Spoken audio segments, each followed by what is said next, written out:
Hello, and welcome to this week's episode of Man, We're Too Old for This, here on the Nerd Eternal Network. I'm your host, the experienced, some call Jason, and with me today is... Godfather, CDO 113. And the token whisper in the wind, Tarky. And today we're going to talk about Wandavision theories and some baseless rumors. Todd, you want to kick us off? He's over here giggling too much to kick us off. I guess I'll start. One of the rumors that's going around, Chris Evans is coming back as Captain America. I hope it's true. I know Todd and I both have seen some of the folks online kind of pissed off about it. Saying that the thing is they were kind of going. They're kind of upset that if he comes back, then that reduces Sam. As a comic fan, yeah, I don't have a problem with that because before I give my complete judgment, I want to see the Falcon and Winter Soldier. I want to see if they give Sam some kind of damn powers. Yeah, if he ends up with powers at the end of it, I don't care if Chris comes back or not. If Sam don't have no powers by the end of it, yeah, I think I'm a super soldier. I don't. Well, considering they're still calling him Falcon in the name of the show, I assume he's still going to be the Falcon. Yeah. Well, the thing is, I think he's gonna be Falcon for most of that show. You may not see him as Captain America to damn near the end of it, because it's him trying to get himself ready to carry the shield, and Anthony Mackie himself keeps going. You ain't seen me as Captain America. Now there have been some toy leaks. Falcon and Winter Soldier have those Titan heroes, and they've leaked out. And now, if you look at the picture on the front of it, yeah, it's Anthony Mackie as Captain America, and he's in a Captain America costume that's reminiscent of the comic version, but it ain't the comic version. Well, that's most of the costumes in Marvel. Yeah, but the trick is, what the point of that is, it's actually him in it. Because see, that's something that you haven't seen him in a Captain America costume. When they talk about Falcon's new costume, it's a new Falcon costume. It's that red and black one that he's in the show. Yeah. He got something a little closer to a comic accurate one, but if the thing on the front of that toy is real, that's one that's really kind of jumped out the comics. The only difference in it is the Air Force lines coming from the star. Instead of going straight out, they kind of come in diagonally. But other than that, that's pretty much his outfit from the comic. Yeah. But, like Todd, I'm looking forward to the Falcon Winter Soldier because, who better to go to learn to deal with that shield than Winter Soldier, who's, as Bucky saw him use it in action for how long. And Bucky's already, Winter Soldier's already proven he can throw the shield accurately because he caught it in midair when Cap threw it. He threw it back at him, so. They got that show called the Bucky Stan Show. Yeah, that's the Stan Show. That's stacky. Yes, that's people that looked at the press tour and said, "Sweet God in heaven, why in the hell haven't we put them in the show?" Yeah. Yeah, I was about to point out, if you going by how long they were in the Avengers together in the movies, Falcon has probably worked with Cap longer than Bucky did. Yeah. Hadn't known him longer, but as far as working with him as Captain America, Falcon has probably got more experience with that than Bucky. Well, Netflix just dropped a show or a movie, Behind the Wire or Behind the Lights. I can't remember. Behind the Wire. Behind the Wire. Okay. Yeah. And it's got the actor that plays Falcon in it. And Anthony Mackie. Yeah. My brain blanked there for a second. But in one of the scenes, he takes his shirt off and it shows you the shape. He was in good shape when he was just doing Falcon in the movies. He has gotten in even better shape. And it's like, okay, he finally decided to do more just legs. Yeah, because during the MCU, that was his thing. He worked his legs. He squatted. That was his main exercise. Well, when he takes his shirt, at one point he's changing from one uniform to another, and you see him without his shirt, and I'm like, oh, he's been hitting the gym. So it's like, okay, at some point in the Captain America, Falcon and Winter Soldier, he's going to have to do some physical style, whatever, and he's getting himself ready for it. So I was happy to see that. But also, now he's a frontline character in a Disney Marvel show. Yep, he has to have more abs than sense. Yep, he's leading dude. Falcon could be in the show and not take his shirt off. Captain America got to go shirtless. Yeah. But you got that, and you've also heard about rumors about who will and won't show up in the Falcon Winter Soldier show. You've got some folks saying that Steve will have to come back, as basically a Commander Rogers, or at least Old Man Steve, to kind of give Falcon that training that he needs to be Captain America. Which, truthfully, because that was one of the things that reduced him in the comic books. Once he was Cap, he should have been Cap. Yeah. Now, if they had gone with Patriot or something, and you had a young kid running around as new Captain America, then yeah, having an old man in his ear made sense. Falcon, a grown-ass man. Hell, the MCU Falcon is a grown-ass man and a fucking vet. You don't need Steve in his ear. Yeah, he doesn't need that. Because in for MCU, Falcon's more experienced than Cap. Yeah. Because he done 2 tours. Cap is like trained and has experience now, but like that's experience. He maybe had like 3 years of experience, 2 years of experience when he met Falcon, and Falcon had done 2 tours. Yeah. So as far as comic time, Falcon had seen more. Steve's advantage ain't wartime training. Steve's advantage is he's hopped up on the super drug. Yeah. That ain't, then you do quote Tony Stark, the best part of you came out of the bottle. That ain't hell. I done got here because, let's be honest, Cap didn't get where he could fight until Winter Soldier, when you had modern soldiers teach his ass how to fight. Yeah. Well, he finally got the modern day martial arts training, modern day. Yeah, because you watch First Avenger, he just slugging people. And the fact that it works is because, hell, he can pick up a car. Yeah. When he does that thing with the motorcycle where he throws the motorcycle at somebody as a offhand weapon, I'm like, jeez. And then when he holds the helicopter back, you're like, yeah, he.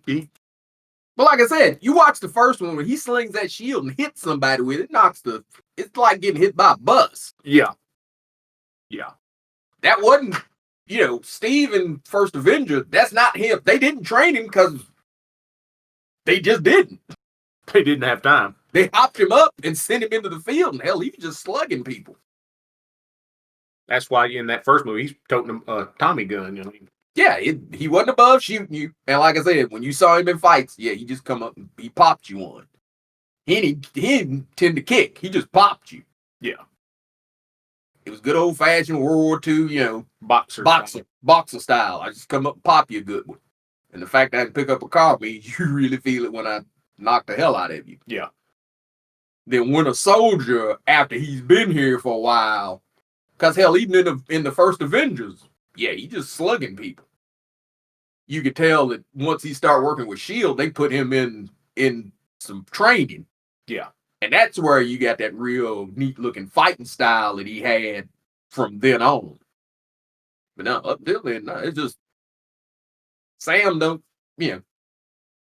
Sam was a fighter from. It's the one thing I liked about MCU Falcon. Sam was a fighter from the first time he shows up. Yeah.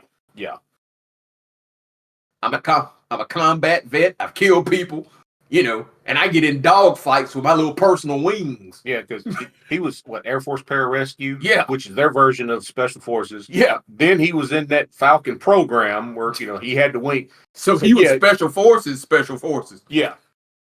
He was like, oh, you need me to drop out of the sky on top of the bad guys. Not a problem. He got into dog fights with jets. Yeah. Which was one of the things. Out of the 2 of them, he was the one that motherfuckers shot missiles at. Yeah. They shot an anime cloud at Falcon's ass. That was one of the things I liked when, he's in that fight at the airport. It's like he's, zipping around and it's like, oh crap. him and Rhodey both have Air Force combat training and dogfight training. Like that would, Yeah, because if you notice, hell, in that airport fight, Falcon put Tony on his ass. Yeah. Because that's what happened to Red Wing, is he shot Red Wing into his face. Yep. Now I have heard one theory, and this was just some guy on the internet kind of stuff. But what if they're bringing Evans back to play Cap, but they're bringing him back to play Nazi Cap? That would still be okay with me. You're dealing with the multiverse. You have Nazi Cap. What'd you say? I said, if you're dealing with the multiverse and some upcoming stuff, so you could have Nazi Cap show up from some other world. You could have Nazi Cap show up from some other world. They'd be screwed. Yeah. Because you'd have the same problem that you had in the book. And hell, you'd have to come up with some new way to fix it because the MCU don't have the Cosmic Cube. They turned the Cosmic Cube into the Tesseract, which turned out to be an Infinity Gem. Mm-hmm. Well, in a theory where it's an alternate universe Cap, you fix it with a couple bullets to the face. Or sending him home or whatever. He ain't some kind of mind controlled something from your place. He's just a Nazi. A couple of bullets in the face. I like the way this man thinks. We got a problem. Unless they bring him in, it's Nazi Cap, but you find out it's like, Faustus or somebody has gotten a hold of him. Well, so he is mind mucked with. If it is just Cap but a Nazi, we have solutions to Nazis. It's bullets. About to say left him as president? Cap's solution to Nazis was to punch him in the face. That's true. And let a child shoot them. He didn't stop a child from shooting them when the child was beside him. He accepted the child shooting bullets as an answer to Nazis. As a kid, how else was he going to deal with Nazis? Exactly. Kid fists are way too small.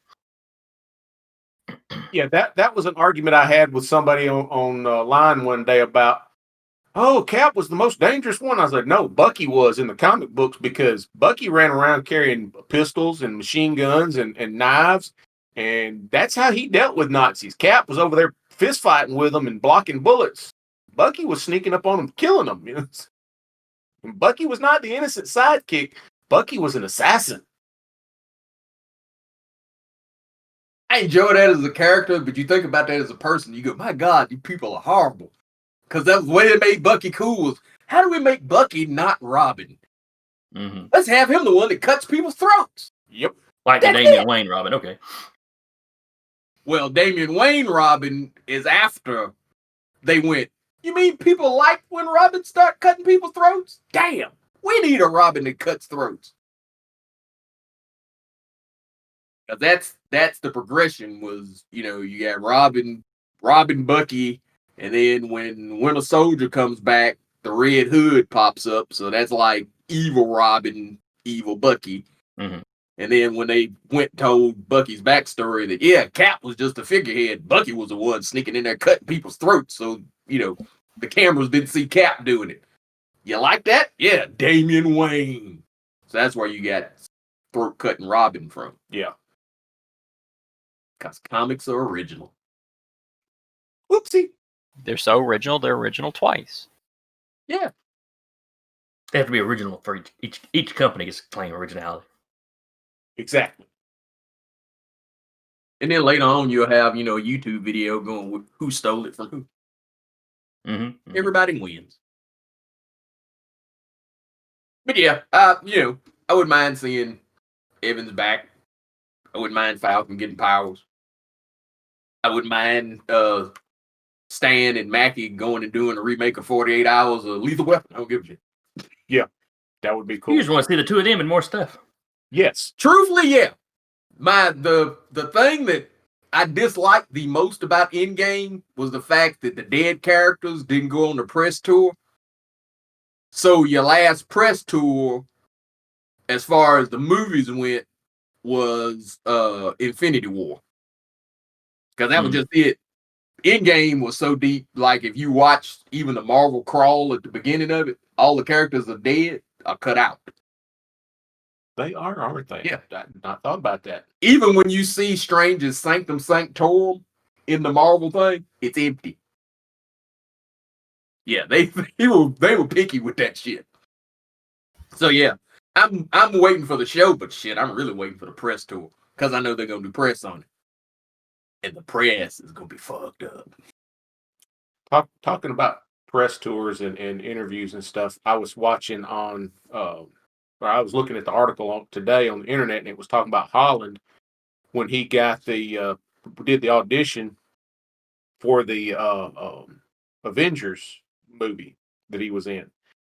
And he was saying, everybody, his agent was like, hey, Marvel's real picky. They want you to have this script memorized. They want you to be able to just go right in and just, hammer out your lines. Well, Robert Downey Jr. was in there when they were doing the interviews for who was going to play Spider-Man. And he said, he had the lines memorized. He knew everything. And Robert Downey Jr., as soon as he said start, Robert said like maybe one or two of the words that he was supposed to in the thing. And then the rest of it was just riff, improvised. Yep. And he just, went with it.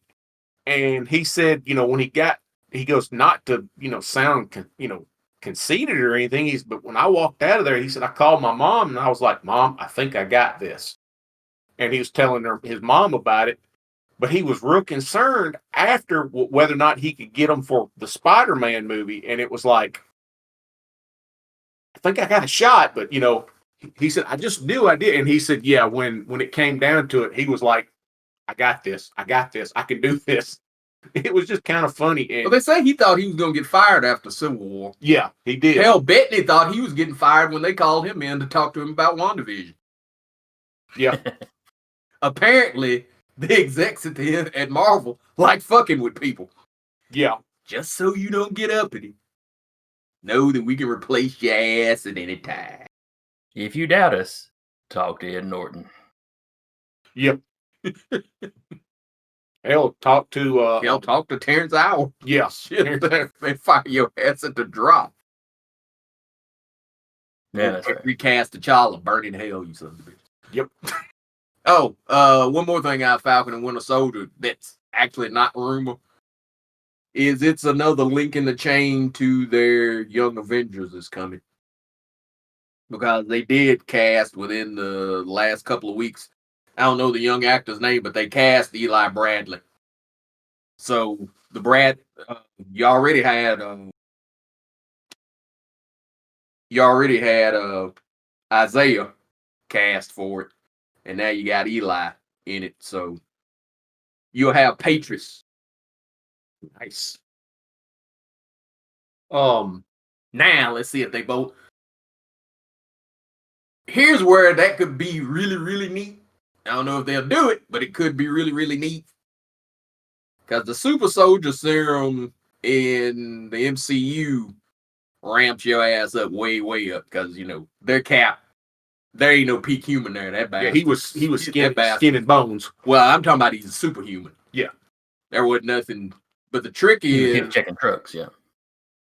But the trick is when it comes to like the comic book verse, the reason why he was peak human was because he was 4F. When Eli gets the transfusion from his grandfather, that bastard was flat out superhuman. He was outrunning helicopters. He had super senses. He had all kinds of shit. Yeah. In fact, he was bulletproof. He took bullets from a gunship. So I'm wondering, since their Cap was already ranked up high as hell, what the hell would Eli be like on that shit? Yeah.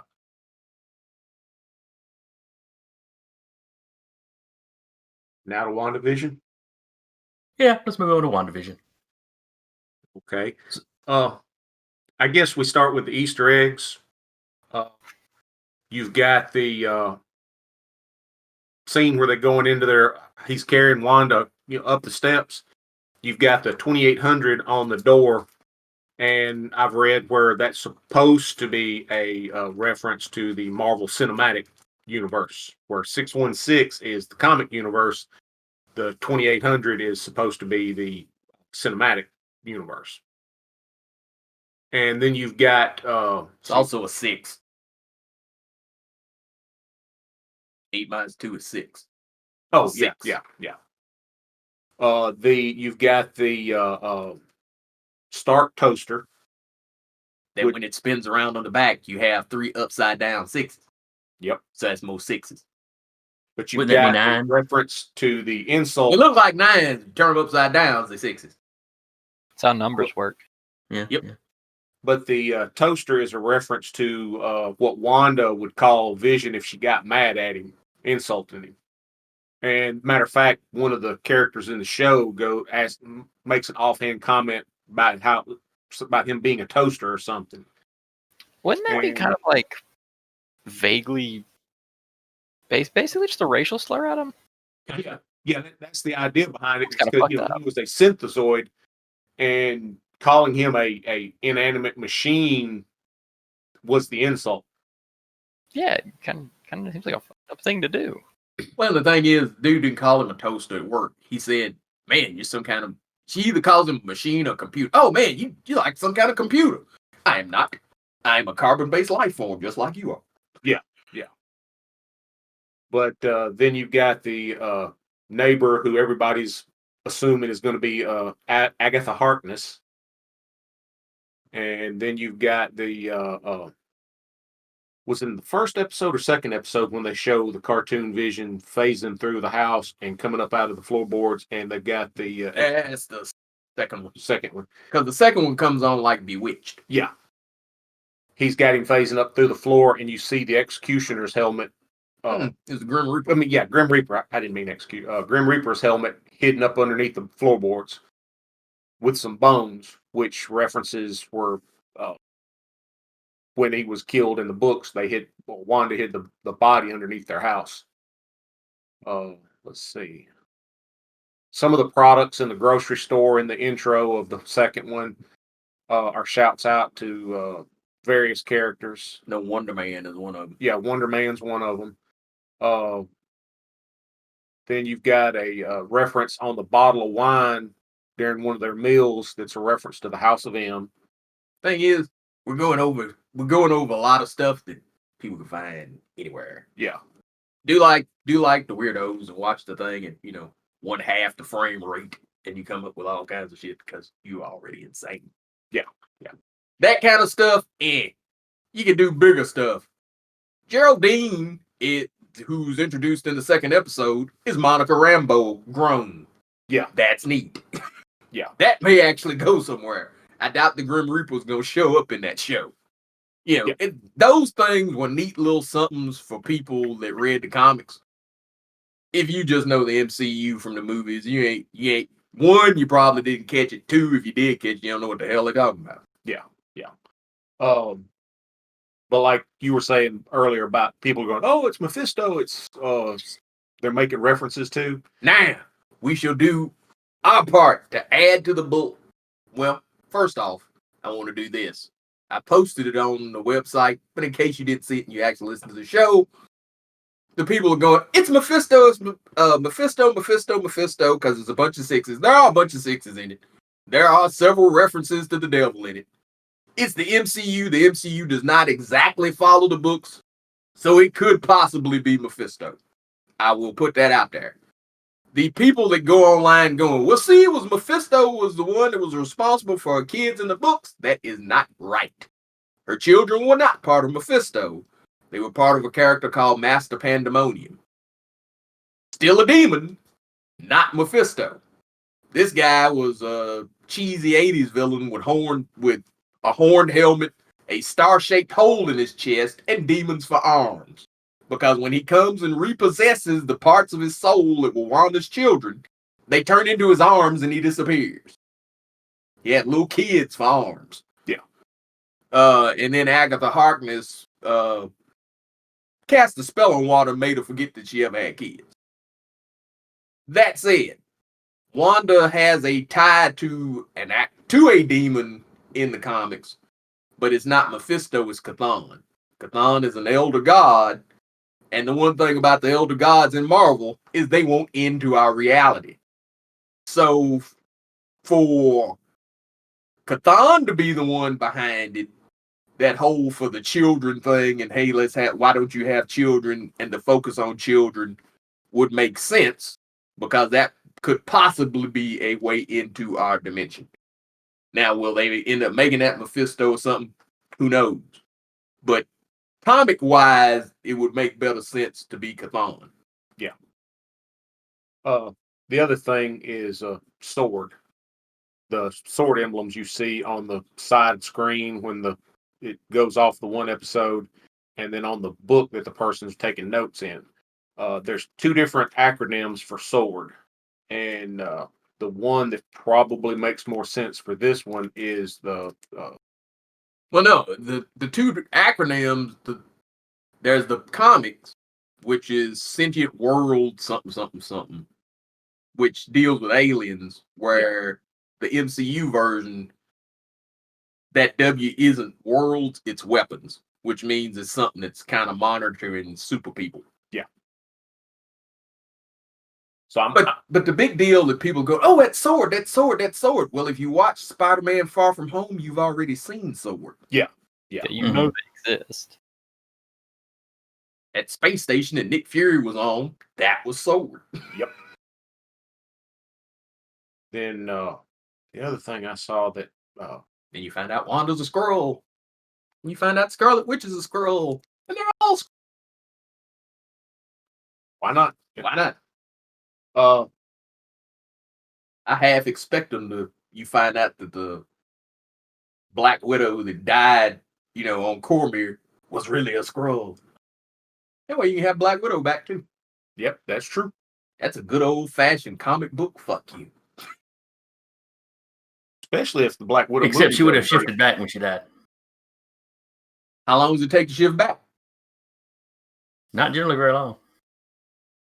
Maybe the camera panned by the time it did it. Because let's be honest, once the person croaks, that's when you had the big flash of light and the person that gets the gem wakes up in the water.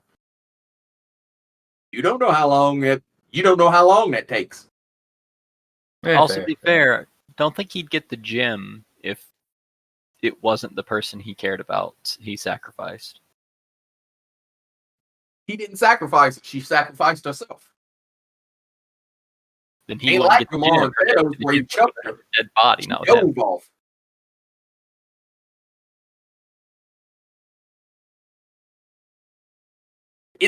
I'm not saying that's what they're doing, but that's a comic book out. Yeah, Mm-hmm. it's a thing they could do. It just would make no sense. Well, I mean, did it make sense that It didn't make sense to kill the character in the first place. Yeah. But did it make sense that all of a sudden you've got Thanos that hadn't gotten all the gems, all of a sudden goes, you know what, I'm going to warp to here and get the gems and I'll not die. If you got an Infinity Stone, there's a lot that they can go, they just used an Infinity Stone. Hell, when Cap come back and brought it back, that might have brought her back. We don't know. Branched off another timeline. Hell, the way they had time travel working in Endgame, hell, just go get the people that croaked. Yeah. They did with Gamora. Yep. Shit. Oh, that works? That counts? Well, fuck it. I go get Tony Stark from a few days ago. He knows what's going on, so he's fairly recent. But you're leaving whatever timeline branches off where you got him without him. So, you already know that Thanos wins in all but one of 14 million timelines anyway, so they were already fucked. Yep. Yeah, but then Except that timeline didn't exist when Stranger's looking around. You're causing it to branch off. Yeah, except when you make a new one of a Thanos that is now sentient, that there are multiple timelines, you've created yourself a huge problem. I don't see it that way at all. You go get the folks that you lost.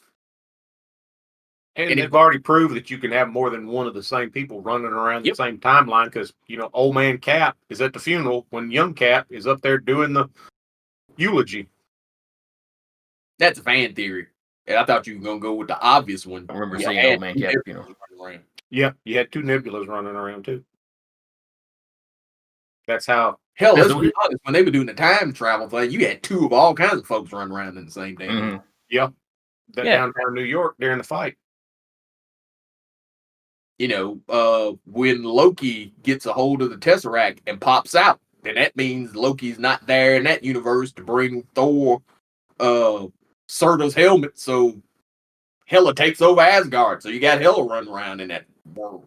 There's all kinds of shit. Except in That's like the scene with him calling the hammer, and it took forever. You know why? Because the other Thor was holding it. Or hell, what did that Thor do without Mjolnir that whole damn time that hell he was running around with it? Yep. Hell, how'd they get the ether back into a mist? Rocket Raccoon used an old car to cobble together something that put it back. Ta-da. But back to WandaVision. Are there any more kind of popular theories or personal theories y'all want to point out? Yeah, like I said, the popular theories seem to be right now it's either Nightmare or Mephisto. You know, it go either way. I'm throwing mine in. I'm gonna say it's Chthon just because I hope that the MCU is connected enough to Marvel that somebody that goes, we just want Demon in this. Why don't we just use Chthon? It's easier. Yeah. And it's not like they haven't mentioned Chthon in Agents of S.H.I.E.L.D. Different world. Different world, yeah. But if you're going to have the multiverse of madness, still makes sense because this is the intro into it. Is there any chance she has just fever dreamed herself? Yeah, could be. Or are you 100% sure this is the real world and just what's happening? Well, that's her bubble. And it's something that's a bubble that other people in that world can see into because they're watching the TV show. And there's stuff on the outside of that because you've had agents trying to talk to her through the radio. They sent a toy airplane in there. The banging that they hear in the house a lot of times seems like it's somebody on the outside of that reality trying to kind of pound their way in. The reason why they can never really figure out what in the hell's causing that banging. Yeah. And the truth is, you're 2 episodes in. What the hell's going on? Yeah.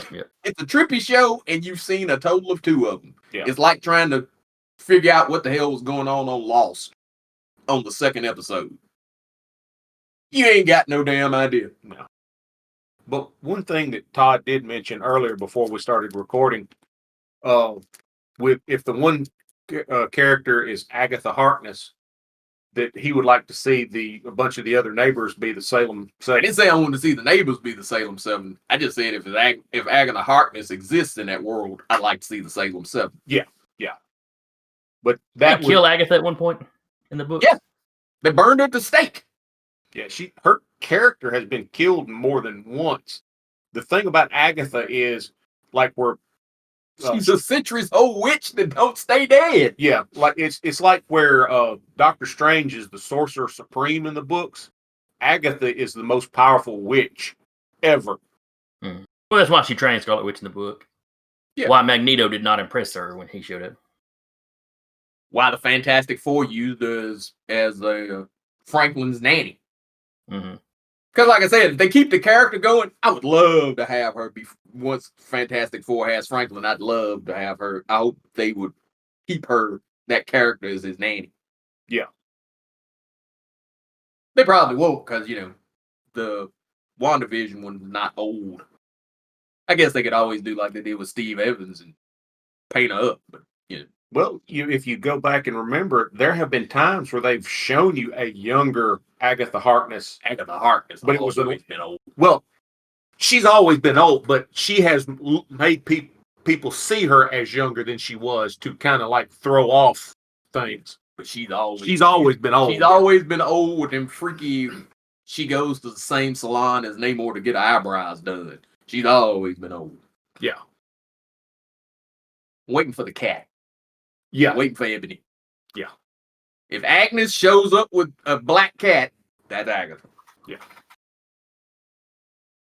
Come on, non-witches can have black cats. She does. Yeah, but that's her a sentient cat, if memory serves, right? That turns into a panther.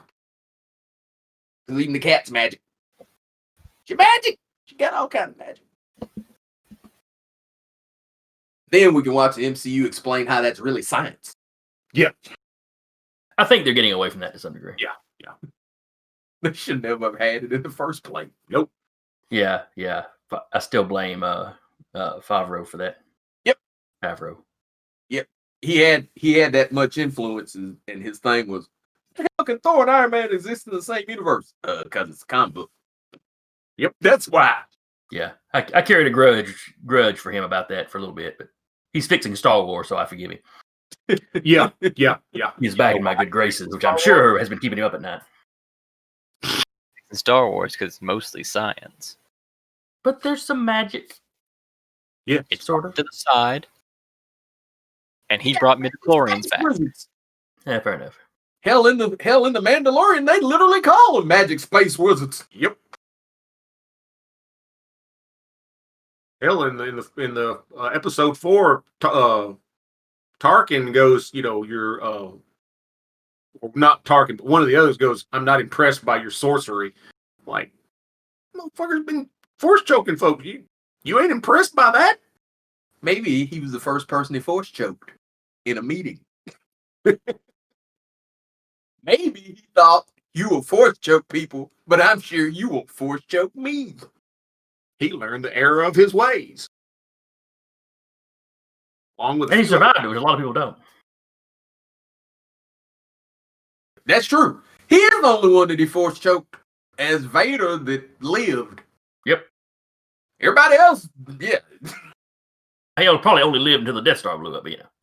We're getting way off the subject, though. Yep.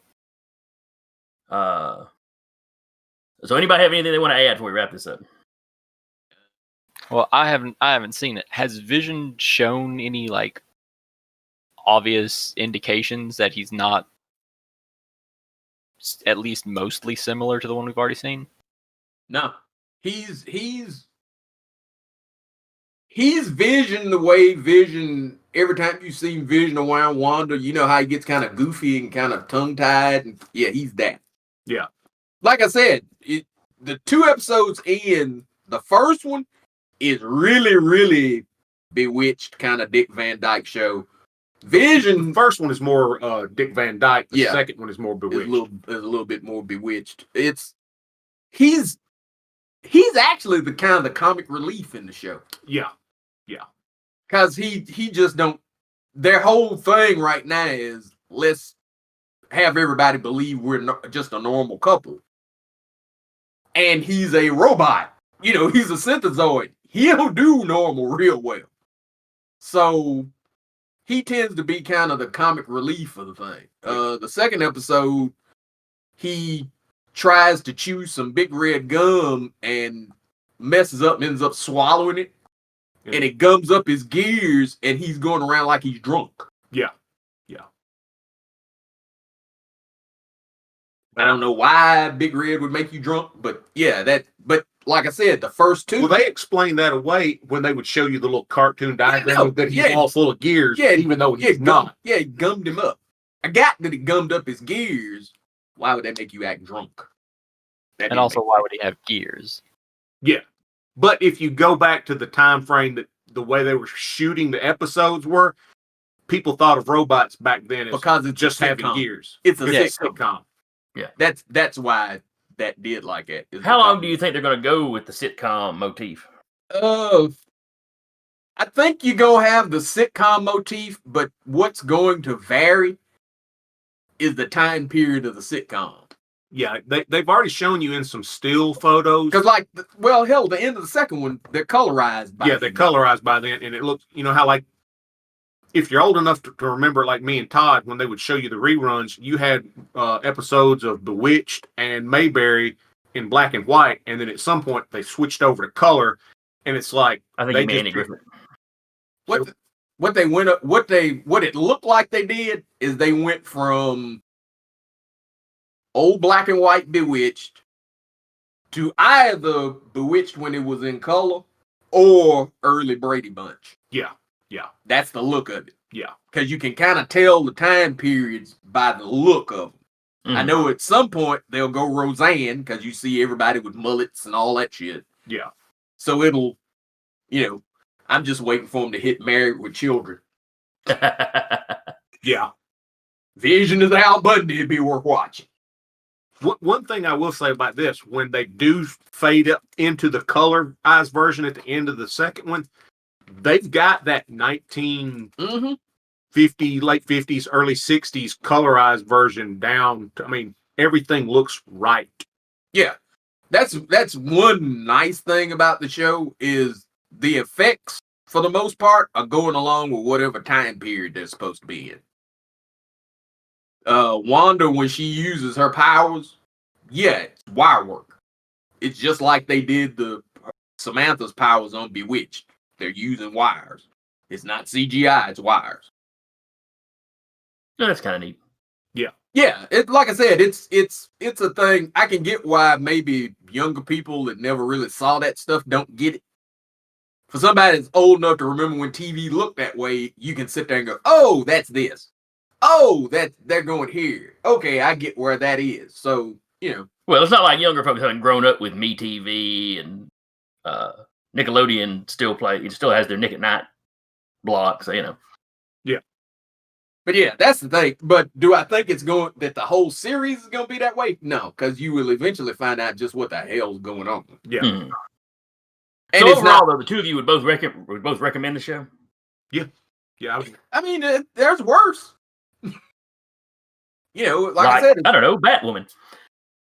Which I watched the very first episode. of course you did. Congratulations, you were one of only 600,000 people. Yep. Which sounds like a lot, but it's not. So anyway, if you've heard rumors, if you've got your own pet fan theory on WandaVision or anything else geek related, truthfully, you can contact us in the comments below, because we'd love to hear your theories. So anyway, you can leave it in the comments below. You can hit us up at thenerdeternal@gmail.com. You can hit us up on Facebook. Just search for the Nerd Eternal. We're on Twitter. Just look for the Nerd Eternal. Basically, type in the Nerd Eternal and you'll find us. So anyway, we'll see y'all next week. Again, I've been your host, the experience that some call Jason, and with me has been Godfather. CDL 113. And the token dilapidated storefront, Tarky. And we will see y'all next time. Peace. It reminded me of that episode of Justice League where it was an old town that was dilapidated, but that one psychic kid was maintaining the idea of everyone that it was a happy neighborhood. Oh yeah, the one with the Justice Guild. Yep. Yeah. The dude told Jon Stewart he was a credit to his people. Thanks.